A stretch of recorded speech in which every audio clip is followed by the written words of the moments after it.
Assalamu alaikum tro zamano dera sakh payam wala dera sakh payam match also ubelo gatale match ubelo dera sakh payam wala Assalamualaikum warahmatullahi wabarakatuh. Dalam video baru juga څنګه تاسو معلومه ده چې نن د ملتان سلطان او د پېښور زلمي په منځ کې میچ شو. یقینا چې ډیر زیات زبردست میچ او دغه میچ په 56 رن باندې ملتان سلطان د پېښور زلمي نه وګټو. د دوانو سایډ نه ډیر ښکلې مقابله وشوله چې په هغې کې د پېښور زلمي د سایډ نه محمد حارث ډیر ښکلی بیټینګ وکړو. د سوات اوسیدونکي احسان الله کوم چې د ملتان سلطان د سایډ نه لوبیږي یقینا چې هغه په دې میچ کې هم ډیر ښکلې کارکردګي شو کړله او په 4 اوور کې 3 وکټې هغه دا ځل هم واغستې. 13 پیره په 13 میچ کې د کوټا ګلیډیټرز په مقابله کې هغه 5 وکټ اخیستې وي په 4 اوور کې او تقریبا 13 رنز هغه ورکړو. په دې میچ کې هم ډیر ښه بالینګ وکړو او په 4 اوور کې 3 وکټ هغه واغسته. سکور کارت سیټ ته ګورو چې د دوانو ټیمونو نه د چا کارکردګي ښه وه، کم پلیر څومره رنزونه کړي دي. راځئ سکور کارت راسره وګورئ. حاجي مخامخ ته اوس ښکاري ملتان سلطان 210 رنز کړو پېښور زلمي ته. 3 وکټ د دوی نه آوټ شوي وي. پېښور زلمي د دغې په جواب کې 154 رنز وکړل او دغه میچ چې دی دغه ملتان سلطان په 56 رنز باندې د پېښور زلمي نه وګټو. سکور کارت سایډ ته که موږ وګورو نو د پېښور زلمي د اننګ موږ بیټسمین هغه د هغوی کارکردګي موږ وګورو چې څومره سکور یې کړی دی. محمد حارث چې دې نه مخکې هم تاسو ته ما وویل چې هغه ډېر ښکلي رنز جوړ کړل. په 23 بل باندې 40 رنز هغه کړي وو. په دغه کې یو چوکه او 4 چکې په دغه کې والې وي. دې سره سره بابر اعظم په 8 بال باندې 9 رنز کړي وو.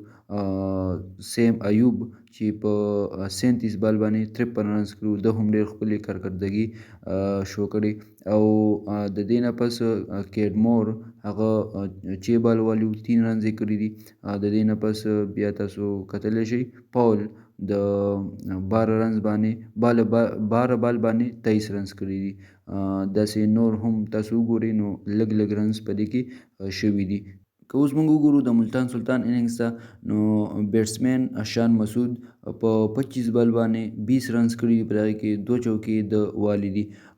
د دې سره سره محمد رضوان په 42 بال باندې 66 رنز کړي دي او روسو په 36 بال باندې 75 رنز کړي دي او ډېر ښکلی بیټینګ د په دې میچ کې کړی دی. ډیوډ میلر که موږ وګورو هغه په 14 بال باندې 23 رنز کړي دي او هغه کیرن پورلاډ په 6 بال باندې 15 رنز کړي دي. اوس موږ وګورو د پېښور زلمي بالینګ نو وهاب ریاض 4 اوور کړي 44 رنز یې ورکړي. خرم شهزاد 4 اوور کړي دي 49 رنز یې ورکړي دي. جیمي نیشام د 4 اوور کړي دي او 40 رنز یې ورکړي دي. سفیان مقیم د 4 اوور کړي دي او 36 رنز یې ورکړي او یو وکټ یې اخیستی ده. سلمان ارشاد 4 اوور کړي او 38 رنز یې ورکړي او دې سره سره 2 وکټ د اخیستی دي. اوس که موږ وګورو د ملتان سلطان بالینګ نو خوشدل شاه 2 اوور کړي دي 17 رنز یې ورکړي. سمین ګل 2 اوور کړي دي او 24 رنز یې ورکړي دي. دې نه پس کارلس بریټویټ هغه 3 اوور کړي دي او 22 رنز یې ورکړي دي. دې سره سره احسان الله 3 اوور یې کړي یعنې 3.5 اوور یې کړي یعنې په 4 اوور کې د هغه یو بال کم او 24 رنز یې ورکړي. دې سره سره یې 3 وکټ اخیستي دي. عباس افریدي 3 اوور کړي دي او 33 رنز یې ورکړي 2 وکټ یې اخیستي. او حسام امیر چې د پنجاب سره تعلق ساتي د ملتان سلطان د سایډ نه هغه لوبه کوي او د 4 اوور کې 22 رنز ورکړي او 3 وکټ اخیستي. ده هم ډېر ښکلی ګیم کړی دی. کیرن پولاډ 1 اوور کړی دی او 6 رنز یې ورکړي دي. نو دا سکور کارت د پېښور زلمي او ملتان سلطان.